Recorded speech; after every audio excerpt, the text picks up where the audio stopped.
希特勒是天生的噩梦，还是被凡尔赛体系逼出来的极端产物？拿破仑是自由的传播者，还是一个披着共和外衣的野心皇帝？而在我们的历史长河中，有一个人的评价比这两位还要撕裂，还要复杂。他曾在西伯利亚的冰原上挥舞过铁铲，也曾在上海的街头疯狂打老虎。他是苏联培养出来的红小鬼，却成了国民党最坚定的反共统帅。他一手缔造了让人战栗的特务体制，却在生命的最后一刻亲手为这个体制送终。他就是蒋经国，一个在历史的夹缝中完成从独裁者到伟人惊险跳跃的传奇。今天我们要切开那段被尘封的黑暗与光明，看看这位蒋家太子对台湾产生了什么影响，究竟是功大于过，还是过大于功？很多人知道蒋经国留书，但很少人深究那12年对他意味着什么。1925年，16岁的蒋经国只身前往莫斯科，对外说是留学，实际上他就是蒋介石送给史达林的质子。在那儿，他的名字叫尼古拉。他在孙逸仙大学里和未来的中共大佬们同场竞技。当时的蒋介石刚刚发动412清党，国内血流成河，而在苏联的蒋经国性命只在史达林的一念之间。为了活命，他在报纸上公开大骂自己的父亲是反革命，甚至宣布断绝父子关系。此外，他还在西伯利亚的工厂里当过学徒，在集体农庄里下过地。而正是这段经历，让他这个太子爷多了一种国民党高官从未有过的基因，即苏联那套控制群众、建立组织的极致组织力。这成了他日后统治台湾的核武器。1937年，他带着俄罗斯妻子方娘回国后，老蒋对他的思想改造第一课，竟然是让他读孟子，试图用儒家的仁政洗掉他身上的苏维埃味。但蒋经国心里清楚，在当时的乱世，孟子的话能保命，但不能建国。于是，在被派往江西赣南搞新政时，他推行3年计划，要求百姓每天向蒋介石画像鞠躬，并把老蒋的生日定为太阳节。这听起来是不是很有那种个人崇拜的味道？没错，那时候的蒋经国虽然嘴里说着为民谋福利，但骨子里还是那套苏式群众控制。他甚至在赣南搞起了禁绝黄赌毒，手段犀利到让当地豪强胆战心惊。但他晚年也承认，当时的建设虽然表面光鲜，但却是让百姓付出了巨大的代价。这就是蒋经国的起点，一个充满矛盾的混合体，一半是苏联的铁腕，一半是儒家的民本。他在赣南的失败和上海打老虎的折戟，让他明白了一个残酷的事实：在腐朽的旧体制里，靠热血是救不了国的。1949年，当他随父退守台湾，站在基隆港的码头上时，看着那些残兵败将，他眼里没有泪水，只有冷酷的计算。他知道国民党在内地败得那么惨，不是因为枪不如人，而是因为组织崩坏。于是他一上任就接手了最脏、最累也最糟骂的工作，主持最高情报工作，也就是大家后来谈之色变的特务头子。他把在苏联学到的政工制度引入军队，创办政工干部学校，建立了一套从将军到士兵的监视体系。那段时间，台湾进入了长达38年的戒严，也就是著名的白色恐怖时期。其严厉程度，据一些老人回忆，哪怕是你私下里抱怨2句，可能隔天就会出现在招待所里喝咖啡。也正是此事件，成为了蒋经国一生的黑点，被人说残暴，制造了无数冤案。但如果你站在当时那个随时可能被赤化的历史节点，你会发现，这是他唯一的抓手，是他维护政权稳定的必要之恶。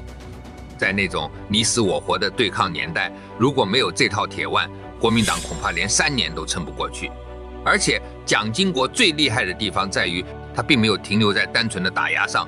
如1958年823炮战爆发，这位太子爷几次冒着炮火深入金门前线慰问军民，这种不畏死的勇气也让他在军中确立了无可撼动的威信。紧接着他又脱下西装，穿上夹克，走进了台湾的深山老林。他带着退伍荣民，在悬崖峭壁上硬生生凿出了一条中横公路。荧幕前的各位，如果你去过台湾旅游，走过那条壮丽的中横公路，请在弹幕里打个致敬。那不仅仅是一条路，那是蒋经国给几十万荣民找的生路，也是他与台湾基层百姓建立连接的新路。可以说，蒋经国是一个精通苏联组织学的特务皇帝。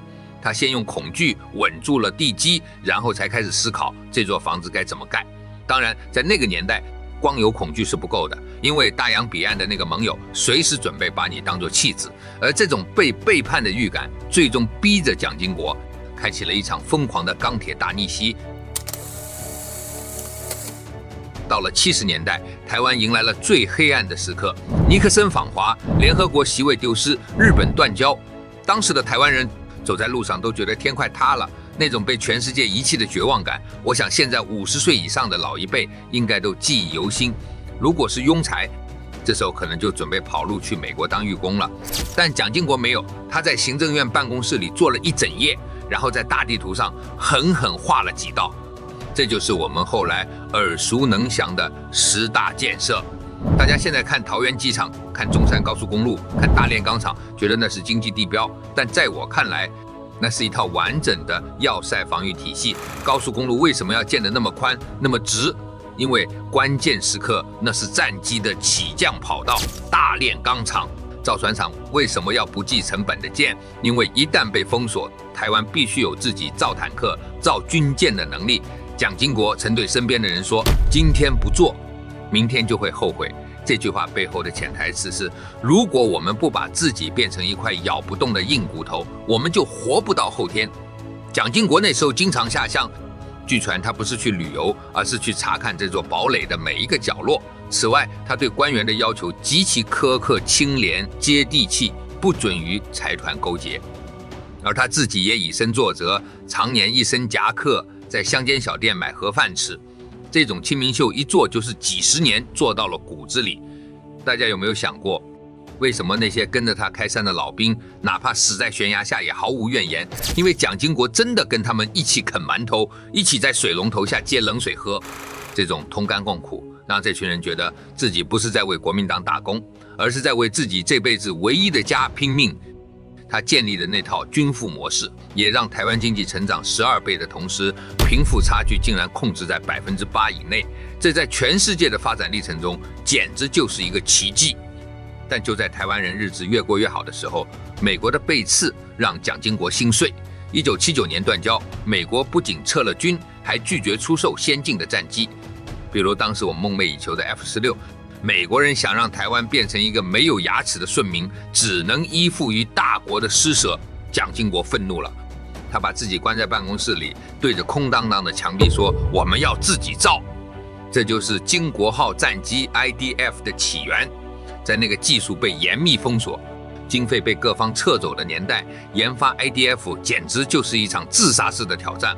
航电系统不行，我们自己钻研；发动机被限缩推力，我们想办法优化启动布局。这不单单是一架飞机，这是蒋经国在向全世界宣告，台湾不会跪着求生。正是这种自强的逻辑，让台湾在那个物资匮乏的年代爆发出了惊人的创造力。你看现在的台积电，看现在的半导体产业，根子都在那个时候埋下的。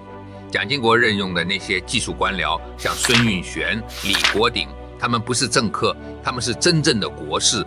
他给这些人绝对的信任，让他们在政治风暴之外，安静地为台湾打造盔甲。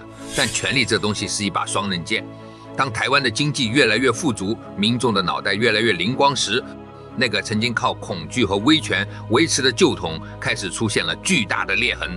蒋经国此时面临着他这辈子最难的一个选择题：是把统箍得更紧，还是干脆把统拆了，放水入海。1984年，著名的江南案在美国爆发，台湾特工在美国本土清除了撰写《蒋经国传》的作家刘宜良。这件事让蒋经国陷入了国际舆论的惊涛骇浪，也让他意识到，那个他一手带大的特务系统已经变成了一个失控的怪兽。他不仅伤害了政敌，更在国际上把国民党的底裤都丢光了。而此时的蒋经国已经是一个病入膏肓的老人，糖尿病让他的双腿几乎无法行走。但他看着窗外的世界，看着日益高涨的民主浪潮，他知道赌是赌不住的，只能引导。于是，在外有美国的民主压力，内有不断壮大的民进党力量，还有那群已经不再满足于吃饱穿暖的年轻一代的环境下，他选择了一种最体面也最需要勇气的方式，主动退场，他先是把卷入事件的次子蒋孝武送走，流放新加坡，并公开宣布蒋家人不再参政，断了家天下的念想。在那个著名的1986年9月，民进党在圆山大饭店成立，情报局长拿着抓人名单请他签字，笔都递给他了。蒋经国却淡淡的说了一句足以载入史册的话：使用权力容易，难就难在晓得什么时候不去用它。最后他没有签字抓人，而是下令研究解除戒严，选择了对话，选择了改革。1987年7月15日，他宣布台湾地区解除戒严，开放报禁、党禁，38年的冰封就在他的一声令下化作了春水。他还做了一件让无数家庭泪崩的事，开放老兵回大陆探亲。